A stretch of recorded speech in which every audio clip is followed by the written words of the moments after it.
오늘은 지난 영상에 소개해드린 두 개의 파이프라인에 이어서 세 번째로 가지고 있는 파이프라인인 교모세포종 치료제에 대해서 소개해드리도록 하겠습니다.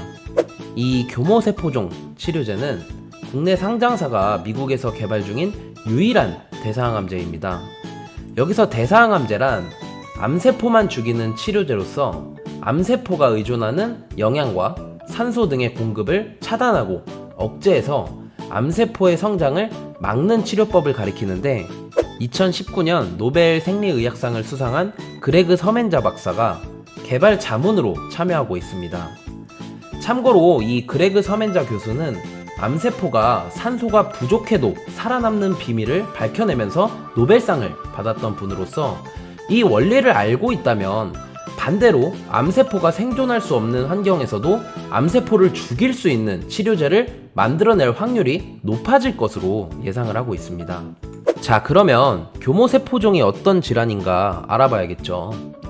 이 질환은 미국 내 암 관련 사망률 4위나 차지하고 있는 뇌종양 중에서도 가장 악성인 질환으로서 전체 뇌종양의 약 15%를 차지하고 있습니다. 수술과 방사선, 항암 치료를 하더라도 평균 생존 기간이 14개월에 불과하고 암만 표적해서 치료하는 것이 불가능한 희귀 질환인데요. 현재 지트리비엔티의 교모세포종 치료제의 임상 단계는 올해 4월에 미국 FDA로부터 임상 2상 진입 승인을 받은 상태입니다. 이 교모세포종 치료제의 경우 1편 영상에서 소개해드린 안구건조증 치료제 못지않게 지트리비엔티의 차세대 먹거리라고 부를 정도로 엄청나게 공을 들이고 있는데요. 일반적으로 항암제는 바이오 기업들에게는 꽃이라고 불리고 현재 경쟁 약물도 없고 치료제 또한 전무하기 때문에 미국 FDA에서도 굉장히 관심이 많은 치료제이기 때문입니다. 최근에는 지트리비엔티가 요청하지 않았음에도 불구하고 대학병원에서 독자적으로 임상을 진행할 정도로 관심이 높다라고 하는데요. 그리고 올해 초에는 이 내용으로 ASCO, 즉 미국 임상종양학회에 발표문으로 채택되기까지 했는데, 참고로 미국 암학회는 매년 76개국에서 암 전문의와 글로벌 제약사 임직원 등 총 4만여 명이 참석하는 종양학 분야의 세계적인 학술대회입니다. 이곳에서 발표문으로 채택됐다는 건 그만큼 인정받았다는 걸 증명하는 것이기도 합니다. 그에 더해 최근 이 교모세포종 치료제를 활용해서 DIPG, 즉 산재성 내재성 뇌교종 치료제 또한 임상을 준비하고 있는데요.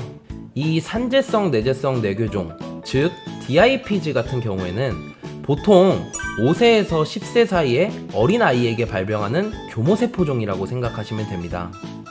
해당 병세가 어린아이에게 진행이 되면 음식을 삼키거나 말하는 것이 어려워지고 나중에는 시력을 잃게도 하는 질환인데요. 그러다 보니 환자의 90%가 진단 후 24개월 이내에 사망을 하고 5년 이상 생존할 확률은 1%에 불과하다고 합니다. 현재는 수술 및 항암제를 통한 치료법도 없어서 방사선 치료를 통한 일시적인 효과를 기대하는 것 외에는 전혀 치료법이 없는 상태이기도 하고요. 이 질환에 대해서 지트리비엔티가 임상 준비를 하고 있는 겁니다. 말씀드린 것처럼 산재성 내재성 뇌교종은 어린아이에게 생기는 질환이기에 당연히 임상시험 대상자도 다를 수밖에 없는데요. 비슷한 질환이지만 전혀 다른 치료제를 개발하고 있다고 생각하시면 되겠습니다. 그리고 지난달 이 산재성 내재성 뇌교종이 미국 FDA로부터 희귀 소화 질환에 지정됐는데, 이게 의미가 있는 이유는 희귀 질환이 아니라 희귀 소화 질환으로 지정됐기 때문입니다. 희귀 질환 지정은 국내 바이오업체나 제약사에서 지정받은 곳이 여럿 있지만 희귀 소화 질환 같은 경우에는 한두 군데밖에 없을 정도로 쉽지가 않습니다. 미국은 소아 희귀 질환의 경우 한 번의 소규모 임상으로도 그 효과가 충분히 입증될 경우에 미국 FDA에서 임상 허가를 해주는 경우가 있는데, 이번에 지정된 의약품이 이에 해당한다라고 보시면 되고, 그에 더해서 8월 24일에 이 후보 물질이 미국 FDA로부터 희귀약품으로 지정되는 뉴스도 있었습니다. 이 교모세포종 치료제가 다른 악성 뇌교종 질환들에도 효과가 있다라는 걸 인정한 셈이 되겠죠. 사실 그동안 G3BNT는 대주주 유양 DNU의 리스크로 인해서 주가가 지지부진했었는데요. 실제로 올해 3월 대주주의 장내 지분 매각으로 인해 3거래일 만에 30%가 넘게 하락하는 일이 있었습니다. 현재는 일부 전환사채 물량이 나오긴 하지만 대주주 리스크는 완전히 해소된 상태입니다.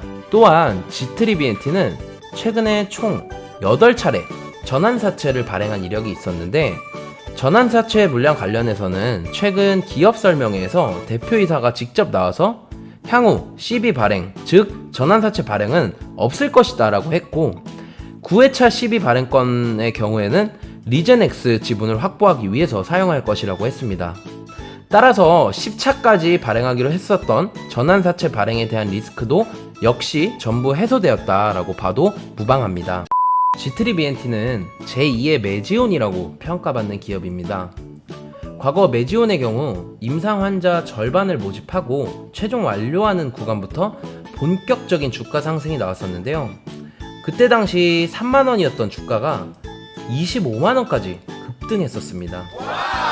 2017년 7월에 주가가 25,000원 정도였던 주식이 환자 모집이 완료되면서 2019년 11월 결과 발표에는 주가가 25만원까지 오른 역사를 기록했는데, 과거에 국내에서 임상 3상을 진행했던 HLB, 신라젠 같은 기업들의 경우에도 임상 3상에 대한 기대감으로 해당 기업들의 주식이 거의 대부분 상당히 가파르게 상승했었고, 한국 바이오 헬스케어 분야를 견인하기도 했었습니다. 여러분들도 잘 아시는 최근에 상장한 SK바이오팜 같은 경우에도 임상 3상이라는 기대감만으로 시가총액 13조 원에 육박하고 있습니다. 현재 G3BNT의 시가총액은 약 7천억 원 정도로 머지않아 G3BNT의 주가 역시도 임상 3상 기업에 걸맞는 움직임을 보여주지 않을까라고 생각합니다. 오늘까지 총 2부에 나눠서 G3BNT의 주요 파이프라인에 대해 설명을 드렸는데요. 희귀질환 치료제를 만드는 일은 그 과정이 복잡하고 돈이 많이 들어서 국내 기업들이 잘 하지 않는다라고 이전 바이오 섹터에 대해 설명드린 영상에서 말씀드렸었습니다.